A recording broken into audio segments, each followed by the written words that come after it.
Welcome to Luca is a Billionaire, where the only thing I invest in is your answers. You'll start by creating the actual shortcut that will appear in the share sheet. Open Shortcuts and tap the plus to make a new shortcut. That gets you into the editor immediately.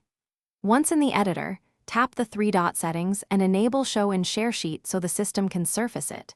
Make sure to choose the content types under Accepts, like URLs, images, or text, because the share sheet only shows matching shortcuts. Now assemble the actions that will run when you pick the shortcut from the share sheet. Begin with actions that take the shortcut input token so your shared text, URL, or image flows through the workflow. Then add processing actions, get details of images, convert to PDF, or save file, depending on your goal. Once done, map variables and add a final action that returns or saves the result.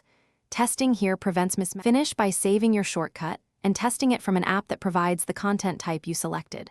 Open Photos, Safari, or Notes, tap Share, and find your shortcut in the list. You may need to tap More and enable it once. If the shortcut doesn't appear, make sure Show in Share Sheet is still enabled and that your Shortcuts Accept setting matches the item you're sharing. Also check permissions, grant access when prompted so the shortcut can read the shared data. Thanks for watching and please subscribe. It's the best investment you'll ever make.